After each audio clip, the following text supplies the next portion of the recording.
মালাকুল মউতকে আল্লাহ পাক জিজ্ঞেস করবেন, কে এখন বেঁচে আছে আর কারা বেঁচে আছে?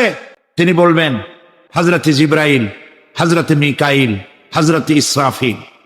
আল্লাহ পাক নির্দেশ করবেন, এদের জান কবজ করো। ইসরাফিল, মিকাইল জান কবজ হবে। হযরতে জিবরাইল আমিন শাদীদুল কুওয়া, প্রচন্ড ক্ষমতা আল্লাহ তাকে দান করেছেন, সুবহানাল্লাহ বলেন।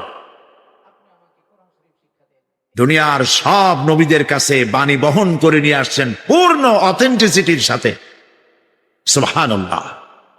আল্লাহ পাক যাকে বলেছেন রূহুল আমিন, নবী করিম সাল্লাল্লাহু আলাইহি ওয়াসাল্লামের মেরাজের রাত্রে যে কথা বলা হয়েছে, ওয়ালাকাদ রাহু বিল উফুকিল মুবিন, পশ্চিম দিক বলয় তিনি যা দেখতে পেয়েছিলেন, তাফসীর বলছে হযরতে জিবরাইলের পূর্ণ আকৃতিতে নবী করিম সাল্লাল্লাহু আলাইহি ওয়াসাল্লাম তাকে দেখতে পেয়েছিলেন।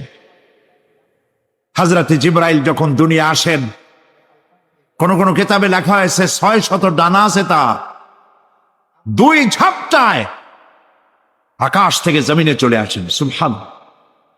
হযরতে জিবরাইলকে আল্লাহ পাক বলবেন তাকে মওত দাও, হযরতে জিবরাইলও বিদায় হয়ে যাবে।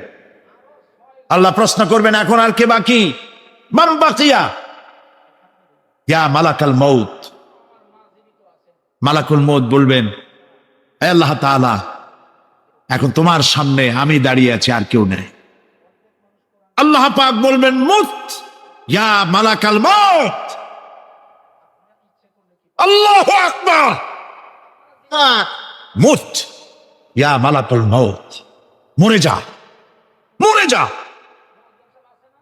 মালাকাল মউত মরে চলে যাবে,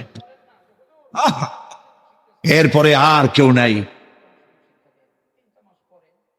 আল্লাহ রাব্বুল আলামিন এই অবস্থায় কত বছর কত কাল চলে যাবে আল্লাহ পাক ভালো জানেন, কেউ নাই। আজকের রাজত্ব কার? আল্লাহ প্রশ্ন করবেন, আজকের রাজত্ব কার? কোন জবাব নাই, আকাশের নাই, জমিনের নাই, আকাশও তো নাই, কারো কোনো জবাব নাই। আল্লাহ পাক বলবেন, লিল্লাহি ওয়াহিদুল কাহ্হার, আজ একমাত্র রাজত্ব হচ্ছে পরাক্রমশালী আল্লাহ রাব্বুল আলামিনের। আল্লাহ পাক বলবেন, ইয়া দুনিয়া আইনা শাজারুকি, হে পৃথিবী তোর গাছগুলা কই? ইয়া দুনিয়া আইনা জিবালুকি, হে পৃথিবী তোর পাহাড়গুলা কই? আইনাল জব্বারিন, স্বৈরাচারেরা কোথায়? কারো কোনো জবাব হবে না। আল্লাহ পাক এরপরে আবার মানুষগুলিকে চিন্তা করবে, সুবহানাল্লাহ। ওয়াইজাল কুবুরু বুসিরাত, যা কিছু মাটির মধ্যে লুক্কায়িত ছিল সবগুলি আল্লাহ পাক বের করে নিয়ে আসবে। হাসরের ময়দান হবে, উপস্থিত হবে সমস্ত মানুষ, কেউ পলায় থাকতে পারবে না কোথাও। কুমিরে যারে খাইছে, বাঘে যারে খেয়েছে, আগুনে যারে পোড়াইছে, পানিতে যে পচে গেছে, পোকামাকড়ে যারা খেয়েছে, কোনো পথ নাই। সবাই আল্লাহর দরবারে উঠবে, পায়ে জুতা নাই, মাথায় কাপড় নাই, পরনে কোনো কাপড় চোপড় নাই, উলঙ্গিনী। কিয়ামতের এই বিভীষিকাময় দৃশ্য দেখে মানুষের দিকে তাকাবার কোনো হুঁশ থাকবে না। সব মানুষ উপরের দিকে তাকায় থাকবে, নিচে তাকাবার কারো কোনো ক্ষমতা থাকবে না। মানুষ অস্থির হয়ে যাবে। সেই হাসরের ময়দান বিচারক আল্লাহ রাব্বুল আলামিন প্রত্যেকটি মানুষকে তার কৃতকর্মের জন্য হিসাব দিতে হবে। আল্লাহ রাব্বুল আলামিন বলেন, পরকালীন জীবনের ব্যবস্থাপনাটা কেমনে হবে শোনো। ইন্নাস সামআ ওয়াল বাসারা ওয়াল ফুআদা কুল্লু উলাইকা কানা আনহু মাসউলা। কিয়ামতের দিন প্রত্যেকটি মানুষকে তার শ্রবণ সম্পর্কে, তার দৃষ্টি সম্পর্কে আর অন্তঃকরণের কল্পনা সম্পর্কে প্রত্যেকটি ব্যাপারে আল্লাহ পাক জিজ্ঞাসা করবেন। কান দিয়েছিলাম, কি শুনেছো? যা শুনছো তা আমল করেছো কিনা? আমার নিষেধ করা জিনিসগুলি শুনছো নাকি? কানের জবাব দিতে হবে। কান আল্লাহ পাক দিয়েছেন, সুবহানাল্লাহ। আল্লাহ পাক দিয়েছেন কান। এই কান দুটো যার নাই, কান আছে শুনতে পায় না, কত বড় কষ্টে আছে সে। মানুষের চিল্লায় কথা কয়, সে বোঝেই না।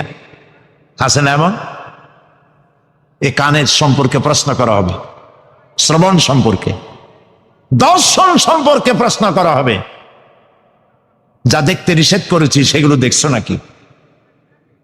এর শুকরিয়া আদায় করেছো নাকি?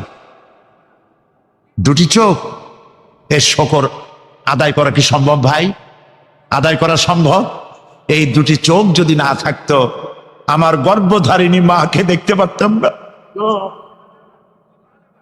এই সুন্দর চোখ দুটি যদি আল্লাহ না দিতেন, আল্লাহর এই সুন্দর সৃষ্টি দেখা থেকে বঞ্চিত হয়ে যেতাম।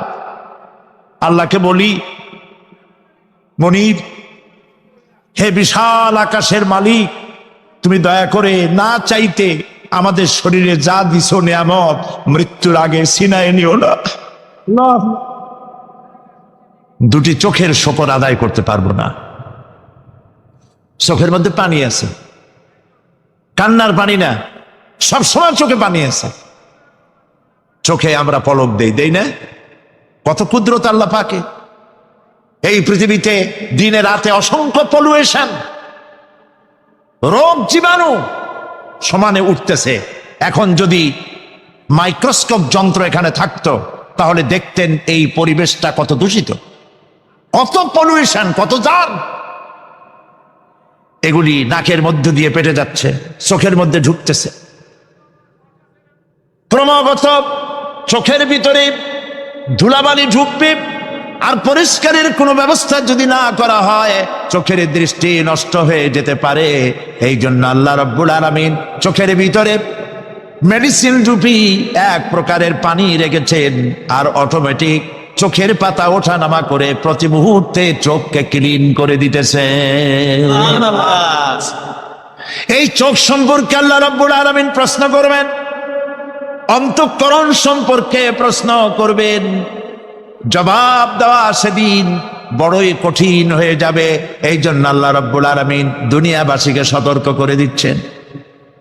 তিনি আরো বলছেন, ওয়ালাকাদ খালাকনাল ইনসানা ওয়া না'লামু মা তুওয়াসবিসু বিহি নাফসু ওয়া নাহনু আকরাবু ইলাইহি মিন হাবলিল ওয়ারিদ। মানুষ সৃষ্টি করেছি আমি, তার অন্তঃকরণে কি চিন্তা হয়, কি কল্পনা হয় তাও জানি আমি। আর আমি আমার বান্দার যেই সাহারাগের উপরে মাথাটা খাড়া আছে, ঠিক আজ অনুরূপ ভাবে ইরাকের উপরে যে হামলা হচ্ছে, পৃথিবীর মুসলমানেরা নিজেদের জমিন ছেড়ে দিচ্ছে। আমার জমিনের উপরে দাঁড়াই আমার বাইরে পিটাও, আমি তোমার নৌবাহিনীকে, তোমার ল্যান্ড ফোর্সকে জায়গা করে দিলাম। এই যদি দেয়, আল্লাহ পাক সাহায্য কেন করবে? আল্লাহর ওয়াদা, আল্লাহর সাহায্যের ওয়াদা তো মুমিনদের জন্য। ওয়া কানা হাক্কান আলাইনা নাসরুল মুমিনিন, মুমিনদেরকে সাহায্য করা আমি আল্লাহর জন্য ওয়াজিব। আল্লাহ রাব্বুল আলামিন কোরআনে কারীমের মধ্যে বলেছেন, ওয়ালা তাহিনু ওয়ালা তাহজানু ওয়া আনতুমুল আলাউনা ইন কুনতুম মুমিনিন। কোনো ভয় নাই, কোনো চিন্তা নাই, যদি মুমিন হও আমি আল্লাহ তোমাদেরকে বিজয় দান করব। ইজা ফাতাশ শাত ফাতাল মাশরুত। শর্ত যদি পালন করা না হয়, ওয়াদা পূরণ হবে না। শর্ত হচ্ছে মুমিন হও, আল্লাহ বলছেন আমি সাহায্য করব। আমরা কি মুমিন হইতে পারছি? জবাব চাই, মুমিন হইতে পারছি? নিজের বুকের কাছে হাত দেন, নিজের কলবের কাছে, নফসের কাছে প্রশ্ন করুন। আল্লাহ যে মুসলমান চান, রসুল যে মুসলমান চান, যে কোয়ালিটির, আমি কি সেই কোয়ালিটি, সেই রিকোয়ারমেন্ট আমি কি ফুলফিল করতে পেরেছি? মন থেকে একটা নেগেটিভ জবাব আসবে, মন বলবে না এখনো হইতে পারো নাই। দাড়ি, টুপি, জামা, হজ, নামাজ হয়তো সবই ঠিক আছে, নামাজ পড়তে পড়তে হয়তো কপালে দাগও লেগেছে, কিন্তু মুমিন হওয়ার জন্য যেটা প্রয়োজন ছিল সেটা এখনো হয় নাই। কোরআন শরীফে 114টি সূরার প্রত্যেকটি সূরার শিরোনামে আছে বিসমিল্লাহির রহমানির রহিম, একটা সূরায় নাই। কোন সূরা? কেন নাই? এই জন্য নাই যেহেতু এই সূরা নাজিলের সময় আল্লাহ পাক এটা বলেন নাই। জিবরাইল আলাইহিস সালাম যখন নবী করিম সাল্লাল্লাহু আলাইহি ওয়াসাল্লামের কাছে এটা তেলাওয়াত করে শোনায়েছেন, তিনি বিসমিল্লাহ তখন বলেন নাই। নবী করিম সাল্লাল্লাহু আলাইহি ওয়াসাল্লাম যখন সাহাবায়ে কিরামকে লিখতে বলেছেন, কাতেবে ওহী যারা ছিলেন, তখন তিনি এই সূরার প্রথমে বিসমিল্লাহ বলেন নাই, তাই বিসমিল্লাহ এখানে লেখা হয় নাই। তার মানে হচ্ছে কোরআন শরীফ বিন্যাস করা, এর শব্দ বিন্যাস, সূরা বিন্যাস, এর সবকিছুকে বিন্যস্ত করার দায়িত্ব ছিল আল্লাহ পাকের। সুবহানাল্লাহ। আল্লাহ রাব্বুল আলামিন কোরআনে কারীমের মধ্যে বলেছেন, ইন্না নাহনু নাযালনা যিকরা ওয়া ইন্না লাহু লাহাফিজুন। কোরআন নাজিল করেছি আমি আল্লাহ, আর এর সংরক্ষণের সবটুকুন দায়িত্ব আল্লাহ রাব্বুল আলামিন নিজেই গ্রহণ করেছেন, আমি গ্রহণ করেছি। নাজিল করছি আমি, হেফাজত করবো আমি। কে? বলেন সবাই, আমি হেফাজত করবো এটাকে। আল্লাহ পাক গ্যারান্টি দিচ্ছেন, ওয়ালাউ তাকাওয়ালা আলাইনা বা'দাল আকাওয়িল। আমার নবী যদি নিজের থেকে বানিয়ে কোনো কথা আমি আল্লাহর নামে কোরআন শরীফের ভিতরে চালাই দিতেন, আমি আমার নবীর ডান হাত চেপে ধরতাম আর তার কণ্ঠ নালীকে আমি আল্লাহ কেটে ফেলে দিতাম। কত বড় কথা!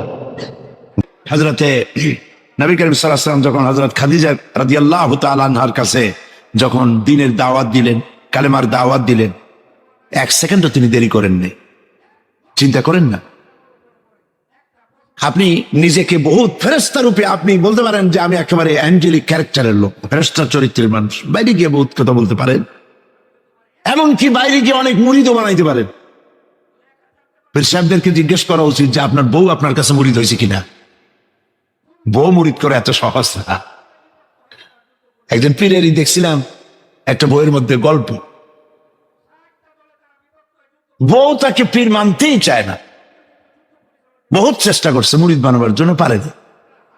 একদিন বউকে কেরামতি দেখাবার জন্য সে রান্না করতেছিল বাইরে, ওইটার উপর দিয়ে সে উড়ে গেল। এরপরে সে নামলো, বউ তাকে দেখে বলে, দেখছো তুমি তো পীরগিরি করো, এই যে একটা লোক কেবলমাত্র পাগড়ি বাঁধতে মাথার উপর দিয়ে উড়ে গেল, তুমি কি এরকম পারো? আরে বেটি, আমি তো উড়ে গেলাম তোমার দেখাবার জন্য, তুমি বিশ্বাস করো না। ও, সেই জন্য তো একটু টাইট হয়ে গেছো, সোজা হয়ে যেতে পারো নাই।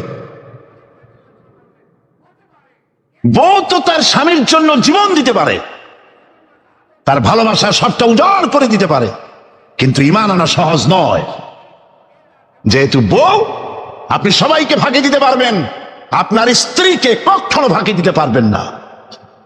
আপনি কোথায় যান, কত রাত্রে বাড়ি ফেরেন, কার সঙ্গে টেলিফোনে কথা বলেন, আপনার ইনস অ্যান্ড আউট, ভেতর এবং বাইরের সব সূর্যের মতো পরিষ্কার আপনার স্ত্রীর কাছে। এই জন্য নবী করিম সাল্লাল্লাহু আলাইহি ওয়াসাল্লাম বলেছেন, তোমাদের মধ্যে উত্তম সেই ব্যক্তি যে ব্যক্তি তার স্ত্রীর কাছে উত্তম। আমি আমার স্ত্রীদের কাছে উত্তম ব্যক্তি। সুবহানাল্লাহ। হযরত নবী করিম সাল্লাল্লাহু আলাইহি ওয়াসাল্লাম তিনি যখন হযরতে খাদিজাকে যখন দ্বীনের দাওয়াত দিলেন, কালেমার দাওয়াত দিলেন, বললেন এক আল্লাহর ইবাদত করো, আমার শেষ জামানার নবী হিসাবে মেনে নাও, আখেরি নবী হিসাবে আমাকে মেনে নাও। হযরতে খাদিজা এক মুহূর্ত দেরি করেন নাই, সঙ্গে সঙ্গে পড়েছেন লা ইলাহা ইল্লাল্লাহু মুহাম্মাদুর রাসূলুল্লাহ। আমরা তো আরবে বক্তৃতা শুনতেছি, আর ইরাকের মুসলমানদের ঘুম হারাম হয়ে গেছে, খাবার নাই। গতকাল ব্রাহ্মণবাড়িয়া বলেছি, ইরাকের গর্ভবতী নারীরা তারা ডাক্তার সরকারের কাছে দাবি জানাইছিল যুদ্ধের একদিন আগে, বলছিল আমাদেরকে অপারেশন করে বাচ্চাগুলো বের করে দাও, আমরা এদের বিরুদ্ধে লড়াই করে শহীদ হয়ে মরতে চাই।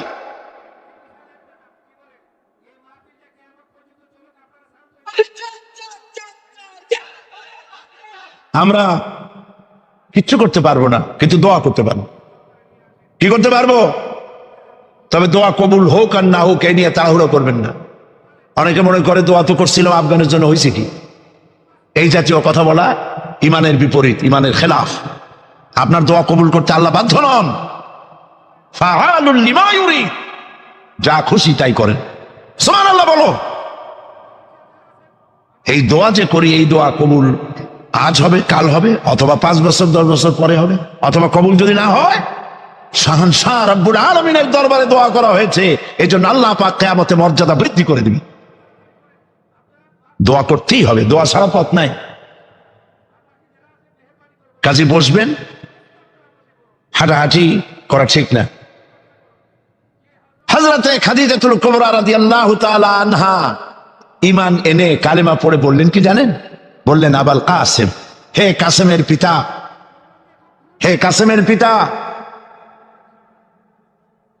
আমি বিগত 15টি বছর আপনার সাথে ছিলাম স্ত্রী হিসেবে। আমি আপনার মধ্যে যে আচরণ দেখেছি, যে আখলাক দেখেছি, এটা কোনো সাধারণ মানুষের হতে পারে না। আপনি অবশ্যই আল্লাহর নবী, বিন্দুমাত্র সন্দেহ আমার নাই। সুবহানাল্লাহ। প্রিয় ভাই সব, সেই নবীদের জন্য 3টি শর্তের কথা বলেছিলাম। একটা হলো ওহী, একটা মুজিজা, একটা উন্নত মানের চরিত্র। ওহী ছাড়া নবী হওয়া যায় না। এই কোরআন সর্বশেষ ওহী মুহাম্মদ সাল্লাল্লাহু আলাইহি ওয়াসাল্লামের পরে। এরপরে আল্লাহর কোন ওহী আসবে না, একটা শব্দ আসবে না পৃথিবীর মানুষের জন্য। কমপ্লিট করে দেওয়া হয়েছে। আল ইয়াউমা আকমালতু লাকুম দীনাকুম ওয়া আতমামতু আলাইকুম নি'মাতি ওয়া রাদিতু লাকুমুল ইসলাম দীনা। এটাকে কমপ্লিট করা হয়েছে আল্লাহর পক্ষ থেকে। পৃথিবীর মানুষের জন্য আর একটি শব্দ প্রয়োজন নাই। বিজ্ঞানের আবিষ্কার যত বাড়ুক, কোরআন শরীফের কিচ্ছু তাতে আসে যায় না। যদি কোন আহাম্মক বলে যে বর্তমান হলো বিজ্ঞানের যুগ, কোরআন নাজিল হয়েছে কত বছর আগে? 1400 বছর আগে কোরআন নাজিল হয়েছে, সেই যুগের কোরআন। আর এখন মডার্ন যুগ, এখন কি এগুলি চলে? আরে বাবা, তোমার বিজ্ঞান ফেলের সামনে। বিজ্ঞানের থিওরি হচ্ছে, বিজ্ঞানের একটি থিওরি এই যে বিজ্ঞানের কোন থিওরি ফাইনাল নয়। আজকে এক বিজ্ঞানী এক কথা বলে, কালকে আরেকজন আরেক কথা বলে। একদিন তো ডারউইন বলেছে এই মানুষগুলো মানুষ না, সবগুলা বান্দর। ও নিজেও বান্দর। বান্দর কেন? মানুষের নাকি দেখা যায় বান্দরের মতো। আচ্ছা বলেন, বান্দর আমার মামু হয়, শিম্পাজি আমার নানা, ওরাং ওটাং দাদা, এ বলে এর মধ্যে কোনো গৌরব আছে? এর মধ্যে কোনো গৌরব আছে? কোনো গৌরব নাই। ডারউইনের গোষ্ঠী বান্দরের গোষ্ঠী হইতে পারে, কিন্তু আমরা বান্দরের গোষ্ঠী না। আমরা আসছি আদম থেকে, আদম আসছে মাটি থেকে। সুবহানাল্লাহ। ওই সময় সে বলছিল, আমি চিন্তা করছি যে কয় বোতল খাইয়া এরকম লিখতে পারে। ওই সময় সে বলছে মানুষ বান্দর জাতি। এরপরে যারা পৃথিবীতে বিজ্ঞানী, তার সমকালীনের পরপরে যারা এসছে, তারা রিসার্চ করে বলেছে এই ডারউইনের এই কথা হলো একটা বান্দরামি। এটা ঠিক না। কারণ মানুষ যদি বান্দরের জাত হয়, তাহলে বান্দর তো পৃথিবী থেকে বিলুপ্ত হয় নাই। এখনো পৃথিবীতে বহুত বান্দর আছে। এই বান্দর গুলা, আমরা তো একটা বান্দর এরকম দেখলাম না যে কোমর পর্যন্ত মানুষের মতো হয়ে গেছে। আরো কিছু ভালো করে খাওয়াইলে তাড়াতাড়ি করে মানুষ হয়ে যাবে। অর্ধেক মানুষের মতো হয়েছে, 12 মানুষের মতো হয়েছে, অথবা মানুষ এই মাত্র হয়ে গেল বান্দর, তো লেস খসে গেছে। এরকম হয়েছে কোথাও? কোন জিনিসের সাথে কোন জিনিসের সিমিলারিটি থাকলে এইটা ওইটার বংশের, এটা কি করে বলা যায়? তো এরকম বলেছে কেন তারা? মন যা বলেছে তাই বলেছে। ইন হুয়া ইল্লা ওয়াহয়ুন ইউহা। আল্লাহ পাক বলছেন, নবী যা বলেন, কোরআনের নামে যা বলেন, সব ওহী। তিনি নফস এবং প্রবৃত্তিকে অনুসরণ করে কোনো কথা বলেন না। আমি যা বলতে বলি তাই বলেন। সুবহানাল্লাহ। সুতরাং নবী করিম সাল্লাল্লাহু আলাইহি ওয়াসাল্লামের কাছে কোরআন এসেছিল এই কারণে যে কোরআন দিয়ে তিনি একটি সমাজ বিপ্লব করবেন, তাবিজ লাগবেন, এই জন্য কোরআন আসে নাই। বোঝেন কিনা কথা? এই যে দেখুন আমার হাতে কোরআন শরীফ একটা আছে, ছাপা হয়েছে সুলেমানিয়া বুক হাউস, বাংলা বাজার, ঢাকা। কে তাদেরকে অধিকার দিল কোরআন শরীফ সেবে কোরআনের মধ্যে তাবিজের নকশা আঁকা? আল্লাহর কালামের সাথে এটা বেয়াদবি, বেহরমতি। এই জাতীয় কোরআন শরীফ বাজারে পাইলে আপনারা কিনবেন না। কোরআন শরীফ নাম্বার দিয়ে তাবিজ লেখার কোন অধিকার ইসলাম কাউকে দেয় নাই। কোরআন শরীফকে জাতির কাছে হালকা করেছে তাবিজের ব্যবসা দিয়ে। এটাকে একটা তাবিজের কিতাব বলে মনে করা হয়েছে। দেখুন সূরা ফাতিহা, এই নকশা গলায় বাঁধিয়ে রাখিলে মুক্তি পাওয়া যায় রোগ হইতে। সূরা মারিয়াম পেটে বাঁধিয়ে রাখলে বাচ্চা হবে তাড়াতাড়ি। সূরা ইউসুফ, এই নকশা গলার সাথে ঝুলায় রাখলে বিয়ে হবে তাড়াতাড়ি, কাঙ্ক্ষিত প্রেমিকাকে পাওয়া যাবে। এই জাতীয় আল্লাহর কালামের সাথে তামসা করেছে এরা, নাউজুবিল্লাহ বলে। তাবিজগুলো কি? কতগুলো দাগ দেওয়া, আর তার মধ্যে 573, 6072, 286, 1382 হারাম। আপনি 786 10 লক্ষ বারে যদি দেখেন, একবার বিসমিল্লাহর সমান হবে না। ইমানকে সাফ করতে হবে। কোরআন শরীফ তাবিজ দেখার জন্য আসে না। নবী করিম সাল্লাল্লাহু আলাইহি ওয়াসাল্লাম তাবিজ লেখেন নাই, অনুমতি দেন নাই। সাহাবায়ে কেরামের একজন সাহাবীও তাবিজ লেখেন না। ঝাড় ফুকের ব্যাপারে ইসলাম অনুমতি দিয়েছে। নবী করিম সাল্লাল্লাহু আলাইহি ওয়াসাল্লাম নিজে ঝাড় ফুক করেছেন, সাহাবায়ে কেরাম করেছেন। তাবিজ লেখে লেখা ধান্দাবাজি কারে কয়? বলে যে টিউবওয়েলের পানি, কুয়ার পানি, খালার পানি, বেড়ের পানি, ড্রেনের পানি, পুকুরের পানি, নদীর পানি, 7 জায়গা দিয়ে পানি আনবা, জাফরানের কালি, তারপরে কালিজিরার ছাতু, এইগুলো মিশাইয়া এরপরে দাগ দাগ দিয়ে তাবিজ লিখলো। তারপরে লেখে এক এক পাশে ইয়া জিব্রাইল, ইয়া মিকাইল, ইয়া ইসরাফিল, ইয়া জিব্রাইল, হাবিজাবি কতগুলো লিখে এই জাতীয় যা খুশি আল্লাহর ফেরেশতাদের নাম লিখে গলায় ঝুলাবার কোনো মানে নাই। এগুলি করে কোরআন শরীফকে বেহুরমতি করা হয়েছে। নাউজুবিল্লাহ বলেন। বিশ্বাস করুন, কোরআন তাবিজ লেখার জন্য আসে নাই। কোরআন এসেছে ভাগ্য পরিবর্তন করার জন্য। আল্লাহ রাব্বুল আলামিন বলেন, তাহা মা আনজালনা আলাইকাল কুরআনা লিতাশকা। নবী হে, কোরআন আপনার উপরে এই জন্য নাজিল করা হয় নাই যে আপনি আপনার ভাগ্য নষ্ট হয়ে যাবে, ভাগ্য বিপর্যস্ত হবে না, এই জন্য কোরআন আসে নাই। কোরআন এসেছে ভাগ্যকে সুপ্রসন্ন করার জন্য। সুবহানাল্লাহ। সেই কোরআনের সাথে সম্পর্ক করেছি তাবিজের, কোরআনের সাথে সম্পর্ক করেছি চুমা দেওয়ার, মাথায় রাখার, বুকে লাগাবার। হ্যাঁ ঠিক আছে, কোরআন শরীফ মাথায় লাগাবো না কি লাগাবো? চুমা কোরআনে দেবো না তো কোথায় দেবো? বুকে কোরআন লাগাবো না তা কোথায় লাগাবো? এটা ঠিক আছে, কিন্তু আপনি বলেন, আপনি ডাক্তারের কাছে গেছেন, আপনি রুগী, ডাক্তার আপনাকে প্যাথোলজিক্যাল টেস্ট করে আপনার ডিজিজ কিটা ফাইন্ড আউট করে আপনাকে দিয়ে দিল, কি দিল? প্রেসক্রিপশন। আপনি প্রেসক্রিপশন গ্লাসের ভিতরে ভিজাইয়া 41 দিন সকালে আর বিকালে পান করলেন, অথবা প্রেসক্রিপশন ভাস করে মাদুরের মধ্যে ঢুকাইয়া গলায় ঝুলাই দিলেন, অথবা প্রেসক্রিপশন সকাল বিকাল চুমা খাইলেন। রোগ ভালো হবে? রোগ ভালো হবে? যদি কেউ প্রেসক্রিপশনের সাথে কোনো রুগী যদি এই ব্যবহার করে, তাহলে সেই রুগী সম্পর্কে আপনার চিন্তা, আপনার মত, আপনার রায়, আপনার ফতোয়া কি হবে বলেন জোরে? এটা যদি আল্লাহ পাক যদি হন মহান চিকিৎসক, আর এটা যদি হয় সেই মহান চিকিৎসকের পক্ষ থেকে বিশ্ববাসীর সমগ্র রোগের জন্য মহা চিকিৎসাপত্র প্রেসক্রিপশন, তাহলে এই প্রেসক্রিপশনের সাথে যারা ওই জাতীয় ব্যবহার করে তাদেরকে কি বলবে? এবারের ফতোয়া নিজের গায়ে পড়বে। বাচ্চা বড় হইতে পারে না, মায়ের পেট থেকে বাচ্চা আসছে, সমানে এতগুলো তাবিজ ঝুলাই দিয়েছে গলায়। বাচ্চা যদি কথা বলতে পারতো তাহলে বলতো যে আল্লাহ কি অপরাধ করছে, এর চেয়ে তো মায়ের পেটে ভালো ছিলাম, এগুলো তো জাগাইতেও পারি না। কতগুলো তাবিজ, এরপরে কালো সুতা, হলুদ সুতা, লাল সুতা কোথায় পাইছো? আজমির শরীফ থেকে আনছি। হারাম। পীর সাহেবদের কাছে যাওয়া হয় আর তারা ফু দিয়া সুতায় গিরে গিরে দিয়ে দেয়। হারাম। কেন সুতায় গিরে দিবেন? মুসলমান ছাগলের বাচ্চা নয় যে দড়ি দিয়ে সুতা দিয়ে আপনি বাঁধবেন। আপনাদের শরীরে যদি তাবিজ থাকে, বাড়ি যদি কারো থাকে, সব খুলে নদীতে ফেলে দেন। আলাইসাল্লাহু বিকাফিন আবদা, আল্লাহ পাক বলছেন আমি কি আমার বান্দার জন্য যথেষ্ট নই?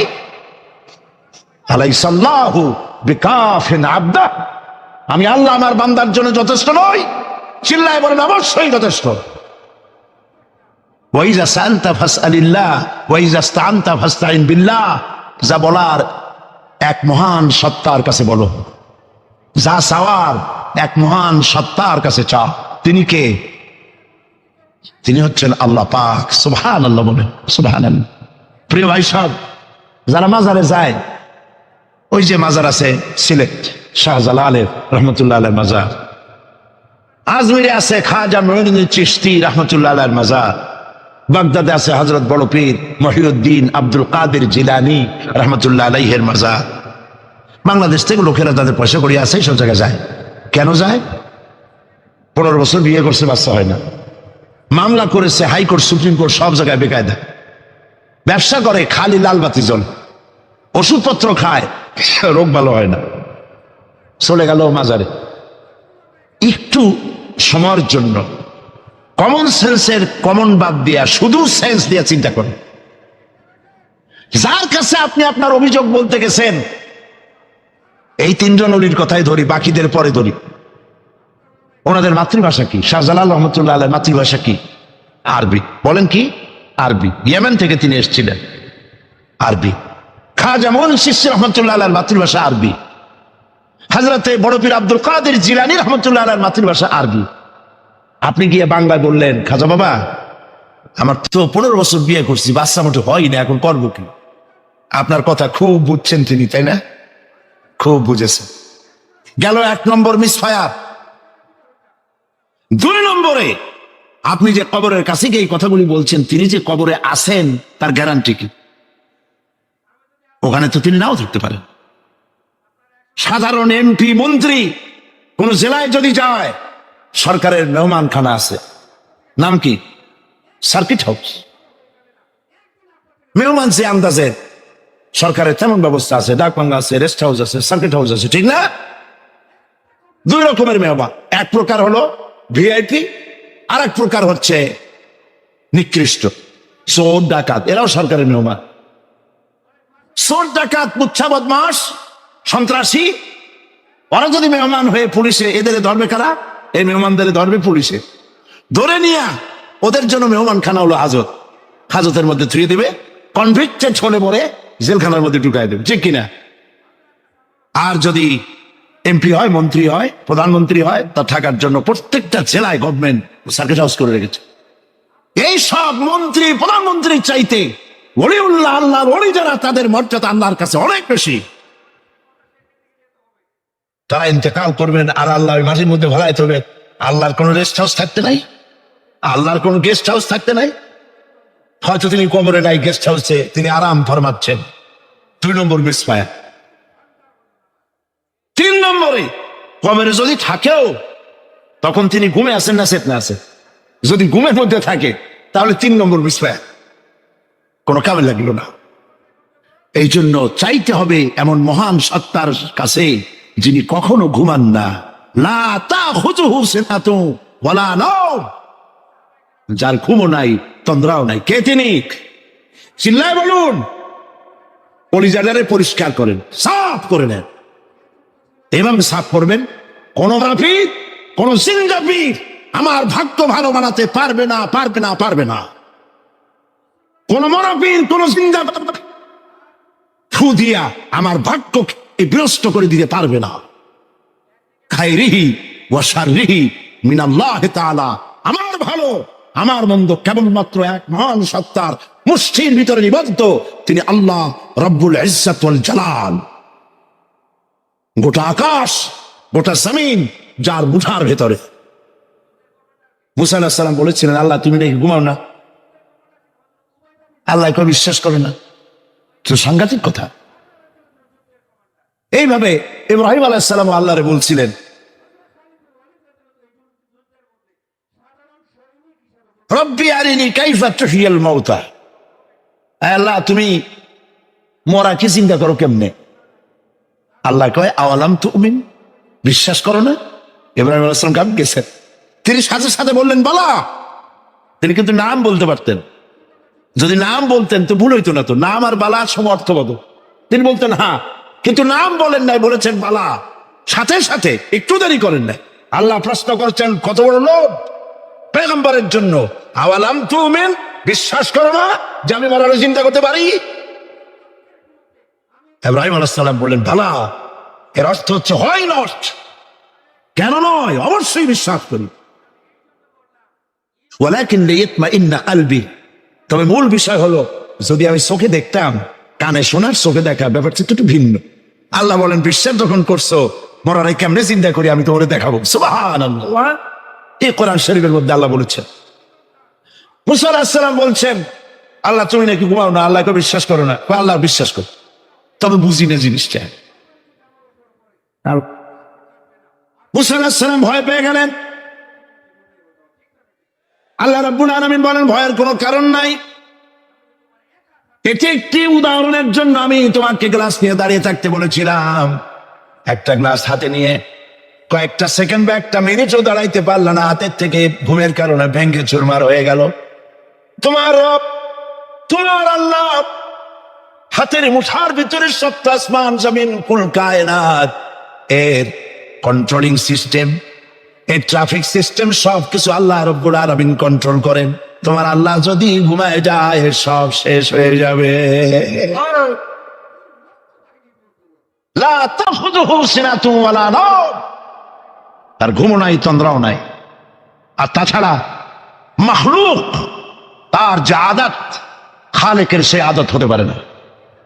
সৃষ্টি, তার বউ হয়, বাচ্চা হয়, ঘুমায়। লা তাখুযুহু সিনাতুন ওয়ালা নাওম, তার ঘুমও নাই, তন্দ্রাও নাই। আর তাছাড়া মাখলুক, তার যে আদত, খালেকের সে আদত হতে পারে না। সৃষ্টি, তার বউ হয়, বাচ্চা হয়, ঘুমায়, খায়, পেশাব পায়খানা লাগে, একটি কথাও যদি নিজের থেকে বানিয়ে বলতেন সুবহানাল্লাহ বলেন, একটি শব্দ মানুষের নেই। আল্লাহ পাক বলেছেন এর উপর, কোরআনের উপর থেকে, এর নিচের থেকে, এর ডান থেকে, এর বাম থেকে, এর ভিতরে শয়তানের বাতিলের প্রবেশের কোনো অধিকার নাই। যদি থাকতো এতদিনে কত বেড়াছাড়া করতো, সেরা বেড়া করতো, উল্টো পাল্টা করিয়া সর্বনাশ করে ফেলাইতো, ঠিক কিনা? পৃথিবীতে শত শত কোটি খ্রিস্টান পৃথিবীতে আছে। খ্রিস্টানদেরকে চ্যালেঞ্জ করুন তো যে একটা বাইবেলের হাফেজ দাও আমাদেরকে। সারা পৃথিবীতে একটা হাফেজ চাই, বাইবেল মুখস্থ করছে, পাওয়া যাবে? যাবে না। হিন্দুদেরকে চ্যালেঞ্জ করেন, কত কোটি হিন্দু আছে তোমাদের, বেদ তোমাদের ধর্মগ্রন্থ, বেদ মুখস্থ করছে, এরকম হাফেজ দাও, পারবে দিতে? পারবেন। মহান আল্লাহ রাব্বুল আলামিন কোরআনে কারীমকে ইবাদত করেছেন। সূরা কমরের মধ্যে রব্বুল আলামিন বলেছেন ওয়ালাকাদ ইয়াসসারনাল কুরআনা লিযিকরি ফাহাল মিন মুদ্দাকির। আল্লাহ পাক বলেন অবশ্যই কোরআনে কারীমকে আমি মানুষের কাছে মুখস্থ করার জন্য আর বোঝার জন্য সহজ করে দিয়েছি। মুখস্থ করাও সহজ আর বোঝাও সহজ। আমার কাছে হাফেজ আমি পেয়েছি 8 বছরের বাচ্চা কোরআন শরীফ মুখস্থ করছে। আজকে পত্রিকা দেখলাম একটা ছোট্ট মেয়ের ছবি, 7 বছরে কোরআন শরীফ মুখস্থ করেছে, কোন মৌলানা সাহেবের ছেলে, তার মাও হাফেজ, বাবাও হাফেজ। 7 বছরের ছোট্ট বাচ্চা 30 পারা করেছে। আপনি কি মনে করেন, পাগলামি মনে করেন এত বড় কোরআন শরীফ মুখস্থ করা? 7 বছরের বাচ্চা কোরআন মুখস্থ করছে। আমার কাছে মনে হলো যেন আটলান্টিক মহাসাগর আল্লাহ জিনুকের মধ্যে ঢুকাই দিছে। এই যে শরফুদ্দিন খলিফা নাকি একটা ছোট্ট বাচ্চার একটা ক্যাসেট বেরিয়েছে না, তানজানিয়া। লোকেরা বলে, খুব আশ্চর্য হয়ে যায় যে কেউ কেউ তো বলে যে এগুলি কম্পিউটার দিয়ে বানাইছে। যারা আল্লাহ কুদরত বিশ্বাস করে না তারা এরকম বলে। লোকেরা আশ্চর্য হয়ে যায়, এত রকম ছোট ছেলে কোরআন শরীফ মুখস্থ করলো কেমনে? বয়স তার 4 বছর। আসলে বয়স 4 বছর না, আমি আজ থেকে 4 বছর আগেই তার কাছে দেখেছি লন্ডনে। তাহলে হইতেই পারে, আল্লাহ যদি ইচ্ছা করেন করতেই পারে। চিন্তা করে দেখেন না, একটা লোক 40 বছর পর্যন্ত লেখাপড়া জান, লিখতেও পারেন না, পড়তেও পারেন না, নামও সই করতে পারেন না, কোন রাজনৈতিক ব্যক্তিদের সাথে ওঠা বসা করেন নাই, কোন কবি সাহিত্যিকদের সাথে ওঠা বসা করেন নাই। সেই লোকটি 40 বছর পর এমন কথা বললেন রাজনীতির কথা, দুনিয়ার সব রাজনীতি ফেল হয়ে গেল। অর্থনীতির ব্যাপারে, সমাজনীতির ব্যাপারে এমন সব কথা বললেন, দুনিয়া ফেল। 40 বছর যিনি লেখা জানেন না, পড়া জানেন না, লিখতে জানেন না, পড়তে জানেন না, কে তিনি? সাল্লাল্লাহু আলাইহি ওয়াসাল্লাম। আল্লাহ পাক কেন পারবেন না? মরা গাছ দিয়ে ফুল ফুটাই দিতে পারেন, মরুভূমির ভিতরে পানির প্রস্রবণ ঘটিয়ে দিতে পারেন, আমিরকে ফকির করতে পারেন, ফকিরকে আমির করতে পারেন। এই তো আল্লাহ। যালিকুমুল্লাহু রাব্বুকুম, ইনি হচ্ছেন তোমার আমার রব। সুবহানাল্লাহ। কোরআনে কারীমকে একদিকে মুখস্থ করা সহজ, আর মুখস্থ করার জন্য একটি সিস্টেম কোরআন শরীফের মধ্যে আছে, চিন্তা করলে যেগুলি পাওয়া যায়। সেটা হলো এই যে কোরআন যদি কেউ তাড়াতাড়ি পড়ে মনে হবে যেন প্রবন্ধ পড়তেছি, আর যদি থেমে থেমে পড়ে তাহলে মনে হবে যেন কবিতা পড়তেছি। সুবহানাল্লাহ। প্রত্যেকটা লাইনে লাইনে মিল, ছন্দের আকারে কোরআন শরীফ পৃথিবীর সমস্ত সাহিত্যে মানকে ছাড়িয়ে এত উপরে গিয়েছে যে মান পর্যন্ত পৃথিবীর কোন সাহিত্য কিয়ামত পর্যন্ত পৌঁছতে পারবে না। এর ফাসাহাত, এর বালাগাত, কোরআন শরীফের সাহিত্যিক মান চিরকালের জন্য কালজয়ী, এর পাশেও কেউ দাঁড়াইতে পারবে না। সুবহানাল্লাহ। কি পাগল ছাগল হাবিজাবি নবীয়তের দাবি করে। আচ্ছা, নবীর দাবি করলে তো তার কাছে ওহী আসতে হবে। এই যে ছাগল পাগল যেগুলো নবীর দাবি করলো, নবী করিম সাল্লাল্লাহু আলাইহি ওয়াসাল্লাম ইন্তেকালের পরে 30 জন মিথ্যাবাদী নবুয়তের দাবি করবে, ঠিক না? তো নবী হইতে হইলে 3টা শর্ত লাগে। একটা হলো ওহী আসতে হবে, মুজিজা থাকতে হবে, আর চরিত্র। নবীর কপালে লেখা থাকে না যে উনি নবী, বুকের উপরেও লেখা থাকে না যিনি নবী। চরিত্র দিয়েই প্রমাণ হয় ইনি কোনো সাধারণ মানুষ নন, ইনি আল্লাহর নবী। সুবহানাল্লাহ।